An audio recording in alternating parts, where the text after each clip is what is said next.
नमस्कार सर, मेरा नाम राजू है। यहाँ पे कुछ क्वेश्चन पूछा गया है कि बेस्ट एचडब्ल्यूपी प्लान म्यूचुअल फंड में क्या है। क्वेश्चन इस तरह से है, बेस्ट एचडब्ल्यूपी प्लान के बारे में वीडियो बनाइए, एग्जाम्पल दीजिए। तो इस तरह से करके यहाँ पे क्वेश्चन पूछा गया है सौरभ मुखर्जी तरफ से। तो यहाँ पे मैं StarSIP.in में लॉगिन करके और मेन्यू में यहाँ पे छठे नंबर पे 6 नंबर पे एचडब्ल्यूपी पेंशन प्लान को सिलेक्ट करता हूँ। AUM वाइज हमने सेलेक्ट किया है, 20 लाख रुपया वन टाइम लिखा है और 12,000 रुपये पर मंथ ऑप्ट किया है। पर मंथ 20 लाख जमा किया, 12,000 पर मंथ लेना शुरू किया। पिछले 10 साल का यहाँ पे रिकॉर्ड यह दिखाया जा रहा है। SBI, ICICI, HDFC और कैनरा AUM देखेंगे 8600 करोड़, 19,000 करोड़, 22,000 करोड़, 57,000 करोड़, छप्पर फाड़ के AUM पड़ा है। उसके नीचे जो है काफी सारा है, लेकिन AUM 25 नहीं करेंगे। 20 करोड़, 227 करोड़, 351 करोड़ नहीं करेंगे, जाएंगे ही नहीं। छोटा AUM मतलब नहीं घुसेंगे, छोटा नदी में नहीं तैरेंगे, समंदर में तैरेंगे। ये समुंदर है। SBI इक्विटी हाइब्रिड 20 लाख रखा, इमीडिएट अगले महीने से HWP करना शुरू कर दिया। कितना? 12,000 रुपये पर मंथ। तो 2013 से लेके अब तक 2023 तक टोटल पैसा विड्रॉ कर लिया 15,12,000 और आज बैलेंस बचा हुआ है 71,29,000। 15.83% का रिटर्न है। ग्रांड टोटल जो लिखा है मतलब क्या है इसका, ये बैलेंस वाला और जो HWP मिला दोनों को जोड़ेंगे तो 86 लाख रुपया होता है। दूसरा फंड है ICICI Prudential equity and debt, ये भी बैलेंस कैटेगरी में 20 लाख में 12,000 लेना शुरू किया। ये 12,000 रुपया पेरेंट्स को देना है, वाइफ को देना है, बगल में देना है, अगल में देना है, बाहर में रहते हैं तो कुछ भी एडजस्ट कीजिए आप। 12,000 रुपया मिलेगा तो 15,12,000 मिल गया। अभी जो पैसा बचा बाद में 81 लाख रुपया बैलेंस और हमारा राम नाम सत्य हो गया, तो 81 लाख रुपया 2 बच्चे को दे दीजिए ट्रांसफर नॉमिनी में। बाकी मंथली पैसा किसी को दीजिए, बचा हुआ ज्यादा पैसा अपने खूनी रिश्तों को देना है। अब आगे HDFC हाइब्रिड इक्विटी 20 लाख का 12,000 लेना शुरू किया, उतना ही मिलेगा 15,12,000। एज पर रिटर्न थोड़ा थोड़ा कम होता गया। सबसे टॉप पे था, ज्यादा मिला, इसमें कम मिलेगा 70,25,000। दूसरे में कितना था? 81 लाख। तीसरे में कितना था? 71 लाख। अब लास्ट वाला केनरा वाला देखते हैं। यहाँ पे भी 15,12,000 मिल गया, 61,71,000 बच गया। 14% के रेट से यहाँ पे रिटर्न मिल गया। अब यहाँ पे थोड़ा सा इसको कैलकुलेशन करते हैं कि 20 लाख रखा एक बार और 12,000 रुपये पर मंथ लेना शुरू किया। वेरी गुड है, यहां तक समझ में आ गया। अब 15 साल अगर ये चलता रहे खेल और 10% के रेट से अगर मुझे रिटर्न मिले, ना मिले 15, 14, 13 ना मिले, 10% से मिले तो 21,60,000 ले लूंगा और बाद में बैलेंस बचेगा 38,92,000। ये तो हो गया 10% के रेट से। अगर 9 मिले तो 9% मिले तो वो तो 12,000 रुपया तो कांस्टेंट है, वो 21,60,000 ही मिलेगा, 31 लाख बनेगा अगर 9% हो तो। अगर 8 मिले तो ये सब खुद से करना है। मैं किया हूं तभी कॉन्फिडेंट हूं, आप करेंगे तब आप कॉन्फिडेंट होंगे। 8% के रेट से 24,33,000। अगर एक थ्रेशोल्ड लेवल देख लिया जाए 7.3 मिले तो 21,60,000 तो आ गया अकाउंट में, उसको खा के पचा गए, 20,30,000 बच गया। मतलब जो दिए थे 20 लाख वो कांस्टेंट बचा हुआ है। तो आप जितना जानते हैं सेफ सेफर सेफेस्ट वाला बैंक, पोस्ट ऑफिस, ये ताम झाम वो आपको दे रहा है, तो लगभग 7.3, 7.5 इस दायरे में वो दे रहा है। लेकिन कहीं इससे ज्यादा मिल गया, 11% मिल गया गलती से भूले भटके, तो वो 20 लाख रुपया जो लगाए थे 48 लाख रुपया बढ़ गया। अगर 12% अच्छा रिटर्न दे दे तो 59 लाख रुपया हो गया। अगर 13 और 14% का रिटर्न जनरेट करते वो लेने के बाद वो मिल ही रहा है तो 87 लाख रुपया यहाँ पे बच जाता है। यही तो मच फंड का खेल है। सेफ सेफर सेफेस्ट से निकलेंगे, थोड़ा सा हलचल, थोड़ा सा टेंशन मार्केट का झेलेंगे तो बाद में इतना पैसा होगा कि खर्च करने के बाद भी थोड़ा थोड़ा बच ही जाएगा। तो इस तरह से करके यहाँ पे देख सकते हैं। अब इसके कैश फ्लो में भी जाके आप StarSIP में जाके एक एक करके कैश फ्लो भी चेक कर सकते हैं। अगला क्वेश्चन की तरफ बढ़ते हैं। AMC सेटअप के बारे में पूछना चाह रहे हैं। यहाँ पे क्वेश्चन है कि म्यूचुअल फंड का AMC सेटअप कहाँ है, कैसे काम करता है, तो ये न्यू इन्वेस्टर को समझाना है। एक्चुअली AMC सेटअप क्या, वो म्यूचुअल फंड स्ट्रक्चर के बारे में पूछ रहे हैं। तो बहुत ही म्यूचुअल फंड का स्ट्रक्चर का मैं बड़ा फैन हूँ। मैं जानता हूँ कि पैसा डूब नहीं सकता है, भाग नहीं सकता है, हेरा नहीं सकता है, इसलिए ज़िंदगी का सारा पैसा यहीं झोंक दिया। ना सोना चांदी प्लॉट फ्लैट ताम झाम कुछ नहीं खरीदा, झोंकता गया झोंकता गया झोंकता गया। 15 साल में फाइनेंशियल फ्रीडम पा लिया। ये कॉन्फिडेंस जो देख रहे हैं ना आप, वो खोपड़ी बहुत लगाया था 15 साल पहले, सब जगह ऑब्जर्व कर लिया, देख लिया प्लॉट खरीदने वाला का स्थिति क्या है, देख लिया सोना खरीदने वाला कैसे चलता है, कहाँ जाता है, कहाँ घूमता है। सोना सोना है, हो गया है, घर है, गाड़ी है, बंगला है, सब है, जिंदगी कैसे जी रहा है। 80 साल के एज में भी शटर खोल रहा है क्या? 75 साल एज हो गया, टग टुक कर भी शटर खोल रहा है क्या? पूछो तो बोले घर कैसे चलेगा। 75 साल के एज में बोलते हैं घर कैसे चलेगा। तो क्या किया फिर? तो यहाँ पे स्ट्रक्चर के बारे में बताते हैं। आप हैं इन्वेस्टर, हम सब लोग जैसे ही पैसा देंगे तो किसी के पास अकाउंट में नहीं चला जाएगा, वो जाएगा कस्टोडियन के पास। कस्टोडियन क्या होता है? अगर आपका अकाउंट एसबीआई में है या आप एसबीआई म्यूचुअल फंड खरीद रहे हैं और एसबीआई म्यूचुअल फंड खरीदने के लिए पैसा दिया, तो वो पैसा दूसरे बैंक में चला जाएगा। सिटी बैंक हो सकता है, एचडीएफसी बैंक हो सकता है। एक एम से अगर एसबीआई है उसका कस्टोडियन कोई और होगा, एचडीएफसी म्यूचुअल फंड है उसका कस्टोडियन कोई और होगा, एचडीएफसी बैंक नहीं हो सकता है। आईसीसी म्यूचुअल फंड है उसका कस्टोडियन आईसीसी बैंक नहीं हो सकता है, कोई और होगा। तो इसका ये हो सकता है, एचडीएफसी म्यूचुअल फंड खरीदना चाह रहे हैं तो उसका एसबीआई हो सकता है। तो इस तरह से करके इन्वेस्टर का पैसा कस्टोडियन के अकाउंट में है। अब कस्टोडियन के अकाउंट में है, एएमसी यहाँ पे है, फंड मैनेजर यहाँ पे है, ये इंस्ट्रक्शन देते हैं, ये खरीद लो, वो बेच दो, वो खरीद लो। अब मार्केट में जैसे इंस्ट्रक्शन देंगे, कस्टोडियन का पैसा मार्केट में लगेगा, बॉम्बे स्टॉक एक्सचेंज में, वहां से खरीद बिक्री होगा। बगल में एक कार्वी कैम्स है, कंप्यूटर लेके खटखट लेके बैठा हुआ है। अच्छा, फंड मैनेजर बताया ये लगाना है, लग गया, कितना प्रॉफिट हुआ और रोज कैलकुलेट कर रहे हैं, डेली कैलकुलेट कर रहे हैं। मान लेते हैं कि 2% का प्रॉफिट हुआ, तो खर्चा भी है, सबको बांटना है भाई, खर्चा है। मान लेते हैं कि टोटल एक्सपेंस रेशियो 1.3 है किसी फंड का, एग्जांपल के तौर पे, तो 1.3 तो साल का है, डिवाइडेड में 365 तो डेली हो गया। डेली पॉइंट में कुछ आएगा, एक्स मान लिया उसको। तो कार्वी कैम्स का काम है कि एक्सपेंस को काट करके वो बता देंगे, एक्सेल शीट में दे देंगे कि भाई ये इन्वेस्टर का हुआ, ये एमसी का चार्जेज हुआ। 1.3 डिवाइडेड बाई 365 एक्स आ गया। अब 2% अगर किसी दिन मार्केट बढ़ा तो उसमें से एक्स माइनस करके एनएवी डिस्क्लोज कर देंगे, हर फंड के लिए, हर स्कीम के लिए। अगर किसी दिन माइनस में रिटर्न दिया, -2%, तो ये और कम होगा, मतलब जो एक्स है वो और इसमें जुड़ेगा, उतने से एनएवी कम हो जाएगा, ये एनएवी डिस्क्लोज हो जाएगा।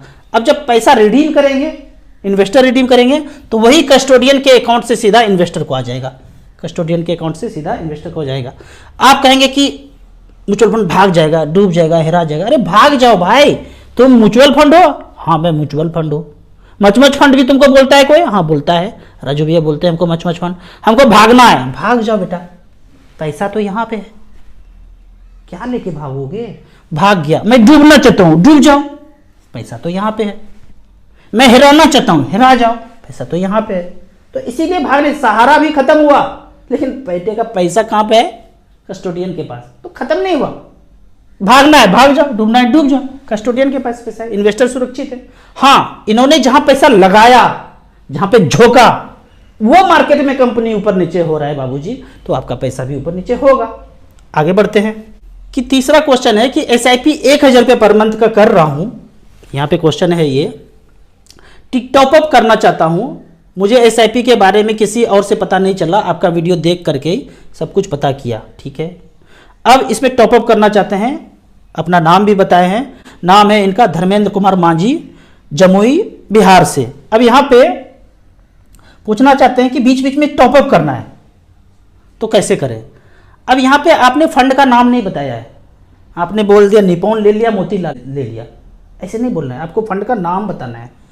आपने ऐसे नहीं बोलना है पतंजलि खरीद के लेते हैं, बाबा रामदेव को खरीद लिया। अरे क्या खरीदे, पतंजलि में तो सैकड़ों प्रोडक्ट है, पेस्ट खरीदा, मंजन खरीदा, साबुन खरीदा, तेल खरीदा, क्या खरीदा, तो आपने फंड का नाम नहीं बताया। यहाँ पे क्या बोल दिया, मोतीलाल ओसवाल खरीद लिया, अच्छा कंपनी खरीद लिया, और क्या खरीद लिया, निपॉन इंडिया खरीद लिया, आगे बताया ही नहीं। उसके नीचे तो 100 तरह का स्कीम है, वो स्कीम तो बताइए, Nippon small cap, Nippon growth fund, Motilal का 35, क्या जो भी खरीदा वो बताना है स्पेसिफिक। तो आगे से क्वेश्चन पूछेंगे तो एज बताइए, कितने समय के लिए रखते हैं वो बताना जरूरी है, क्या आप इससे अचीव करना चाहते हैं वो बताना है, और फंड का नाम बताना है। अब यहाँ पे क्वेश्चन है कि टॉपअप करना है, आप मैं हमेशा ना टॉप अप वर्ड बोलता हूँ, तो उसमें कंफ्यूज नहीं होना है। नॉर्मल परचेज भी वही मतलब है, वन टाइम उसी फंड में परचेज करना वही बात है, एडिशनल परचेज भी वही बात है, सबका बात एक ही है, चारों का मतलब एक ही है। उसी फंड में जाएंगे, normal purchase, additional purchase, top up, जो भी बोलिए वही एक ही बात है। अब कब कब खरीदना है? जब जब आपको 5 से 10% गिरता हुआ नजर आए तब पैसा झोंक दीजिए, लेकिन जब झोंकें तो याद रखें 5 साल 10 साल उस पैसे का जरूरत नहीं होना चाहिए। अगले क्वेश्चन पे बढ़ते हैं। अगला क्वेश्चन बोलते हैं, राजू भैया स्मार्ट एसआईपी क्या है, इसका फायदा है, नुकसान है? एक और खतरनाक क्वेश्चन, खोपड़ी का ब्लूटूथ ज़्यादा ऑन है। स्मार्ट एसआईपी, अब एमसी क्या बोलते हैं कि 10,000 रुपये पर मंथ का एसआईपी करता हूँ, ये तो नॉर्मल है, ये तो सब कोई कर रहा है, हम कुछ ज़्यादा अच्छा बताएंगे तब तो आप हमारे पास आएंगे। तो नया चीज़ लाया मार्केटिंग, 10,000 रुपये पर मंथ कर रहे हैं तो साल का कितना हुआ? 1,20,000। ऐसा कीजिए, आप हमेशा 20,000 रुपये मेंटेन करके रखिए अकाउंट में, मेंटेन 20,000 करना है, यानी कि सेविंग अकाउंट में हमेशा आपको 20,000 रखना है, या 25,000 30,000 रखना है, वो एमसी बताएगा आपको, कटेगा आपका पूरे साल में 1,20,000 ही। तो यहां बोलते हैं जब जब मार्केट हाई होगा हाई होगा हाई होगा हाई होगा तो कम खरीदेंगे, यूनिट कम खरीदेंगे, प्राइस ज्यादा है तो कम खरीदेंगे, जब जब लो होगा तब तब ज्यादा खरीदेंगे, इससे आपको फायदा होगा। मेरा कहना है बेटा जी ये बताओ कैसे पता चलेगा कि हाई है कि लो है? अभी बता दो क्या है, ये हाई है लो है क्या है, पता कैसे चलेगा? अगर ये वर्ड जो पता किसी को चल जाए ना, हाई है लो है, तो किसी को काम करने की जरूरत नहीं। ये एमसी चक्करबाजी, मीटिंग करना, फंड मैनेजर यहाँ बुलाना वहाँ बुलाना, अलग अलग शहर में फंड मैनेजर कंपेन करने के लिए जाते हैं, हमारे जैसे लोग को बुलाते हैं, इतना मेहनत। जिसको पता है कि हाई और लो, कुछ भी नहीं करना है, चाल चले सादा, निवे बाप दादा। कौन सा निवे बाप दादा? ये देखिए, कौन सा फंड बोल रहे हैं लेने, ये देखिए यहाँ पे, ऐसे देखिए, ऑल इक्विटी 22 साल में, पिछले 22 साल में मात्र 2,000 रुपये पर मंथ झोंकता गया। फंड आया निप्पॉन इंडिया ग्रोथ फंड, 2001 से लेके अब तक झोंकते गया, पैसा झोंक दिया 5,28,000 झुका गया, 81,96,000 बना है 21% के रेट से। स्मार्ट एसआईपी, ये एसआईपी, वो एसआईपी, टॉपअप एसआईपी, सब धाराशाही है। अब मान लो 2-4 लाख रुपए ज्यादा हो भी जाएगा तो क्यों पंगाबाजी में पड़ना है? आपको मेंटेन ज्यादा करना पड़ेगा ना पैसा। ये सब अमीरों का चोचलेबाजी है। साधारण तरह हमारे तरीके से जीना है, नॉर्मल एसआईपी करते रहिए, कंबल तान के सो जाइए, धूप में सोइए, फल खाइए, डीआईपी डाइट पे रहिए, बीमार मत पड़िए, छोटा छोटा शुगर बीपी का है सब खत्म, उड़ा दीजिए, ऐसे चलते रहिए। दूसरा फंड है फ्रैंकलिन इंडिया प्राइमा, 5,28,000 झोंका, 63,92,000 बन गया।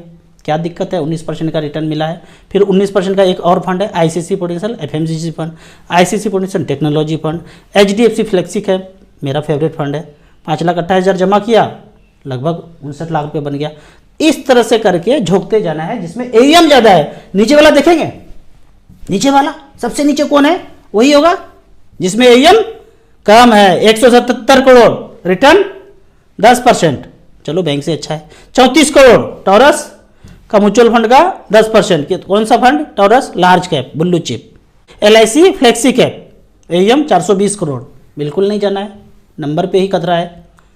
10% का रिटर्न दिया है, 10.5% का रिटर्न दिया है। ऊपर वाला देखिएगा तो कितना रिटर्न मिला है, जिसमें एईएम सबसे ज्यादा है। एईएम ज्यादा मतलब एकदम खोपड़ी वाला फंड मैनेजर तगड़ा वाला, सब की % उस पर लगा हुआ है। भाई इन्हें भी बढ़ना चाहिए, घटने का तो बात ही नहीं लेना, अगले दिन नौकरी से निकाल दिया जाएगा। अगला क्वेश्चन है, देखते हैं क्या क्वेश्चन है,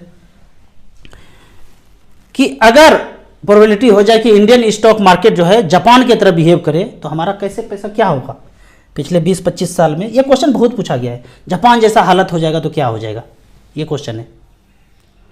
जापान वाला मार्केट जो है पिछले 20-25 साल से एकदम कुछ भी रिटर्न नहीं, जीरो रिटर्न है, तो क्या होगा? अब जापान का बात करते हैं तो यहां पहले इसको देख लीजिए बाबू साहेब को, टॉप के इकोनॉमी में है ये, पहला यूएस है, चाइना है, फिर जापान है। टॉप अमीर कंपनी में जितना भी 250-300 कंट्री है उसमें टॉप 3 में जापान आता है। अब पिछले 20-25 साल से मार्केट ने रिटर्न नहीं दिया है, तो वहां महंगाई भी नहीं है। क्या मतलब है महंगाई का? महंगाई 20-25 साल से जीरो है, मतलब 50 लाख में कोई घर 20 साल पहले मिलता था तो आज भी 50 लाख का ही मिलता है, 51 लाख रुपया भी नहीं हुआ है। जो कार 10 लाख का मिलता था, बढ़िया वाला तगड़ा टाइप टॉप मॉडल का, वो कार आज भी 10 लाख रुपए मिलता है। तो पैसा बढ़ाने की जरूरत नहीं है, जितना सेव किए वही काफ़ी है। हम क्यों बढ़ाते हैं? क्योंकि यहाँ पे महंगाई है, तो भाई पैसा बढ़ जाए, हमारा पैसा धीरे धीरे खत्म ही ना हो जाए। यहाँ पे जिनके पास जितना पैसा है उतने पैसा में जीवन यापन पूरा जीवन भर चल ही रहा है। अब मैं आपको एक क्वेश्चन पूछता हूँ, आप कहते हैं इंडिया में ऐसा हालत कब होगा? आप वही ग्लास आधा भरा हुआ है आधा खाली है ये बोल रहे हैं कि आधा खाली है। मैं बोलता हूँ, आप पूछ रहे हैं कि मार्केट में ऐसा हालत हो जाएगा तब, मार्केट में कोई रिटर्न ही नहीं मिलेगा। मैं बोलता हूँ कि आप जापान कब बनना चाहते हैं? उतना राइज कर जाएंगे, टॉप 3 टॉप 4 में हम आ जाएंगे, तो फिर पैसे का जरूरत क्या है? इन्फ्लेशन का जरूरत क्या है? ग्रोथ का जरूरत क्या है? तो यहाँ तक आने दीजिए ना। मैं क्वेश्चन पूछूँ जापान कौन कौन बनना चाहते हैं? सब हाथ खड़ा कर देंगे। चूल्हा के भाड़ में जाए मार्केट, क्या मतलब मार्केट? जिंदगी जीना है भाई, मार्केट क्या चीज़ है? मार्केट हमारे लिए बना है, हम मार्केट के लिए थोड़ी बने हैं। तो ये सब पहले ग्रोथ होने देंगे, अभी अपॉर्चुनिटी बहुत है। जब हम वैसा हो जाएंगे, सारी जगह पे डेवलपमेंट हो जाएगा, सारा ग्रोथ हो जाएगा, सब लोग शिक्षित हो जाएंगे, सबके पास कार हो जाएगा, सबके पास अपना घर हो जाएगा, तब जाके ऐसा स्थिति होगा। जब सब कुछ हो ही जाएगा तो बंद कर देंगे, ताला लगा देंगे मार्केट को। सब हो गया भाई, अचीव हो गया, ताला लगा दो इसको, सब फाइनेंशियल फ्रीडम पा लिया, बोलिए भोले बाबा की जय, सब कोई पा लिया। अब बिना डरे बिना रुके मैक्सिमम कैपेसिटी में आप SIP करते रहिए, नैया पार लग जाएगा। आपको इसी तरह मच फंड के बारे में और कुछ जानना है, इन्वेस्टमेंट के बारे में जानना है, इस नंबर पे मुझे व्हाट्सअप कर सकते हैं। इसी तरह कमेंट सेक्शन में क्वेश्चन पूछते रहिए, हम आप बार बार जवाब देते रहेंगे। आपको म्यूचुअल फंड में इन्वेस्ट करना है, पहली बार इन्वेस्ट करना है, तो एसेट प्लस का ऐप है, भारत में सबसे अच्छा ऐप है। यहाँ पे 2 ऐप है, एक इन्वेस्टर के लिए, एक डिस्ट्रीब्यूटर के लिए। दोनों ऐप का लाइफ टाइम कोई चार्ज नहीं है। मिनिमम 100 रुपये से शुरू कर सकते हैं, मैक्सिमम का कोई लिमिट नहीं है। खोपड़ी का ब्लूटूथ ऑन हो तभी मैं बोलता हूँ ज़्यादा पैसा इन्वेस्ट कीजिए। शुरुआत में 100 रुपया 500 1000 रुपया इतना ही कीजिए। वीडियो अच्छा लगे तो व्हाट्सएप यूनिवर्सिटी में दोस्तों के बीच इसे ज़रूर घुमाएं। यूट्यूब पे देख रहे हैं तो लाइक एंड शेयर जरूर करें। Thank you so much.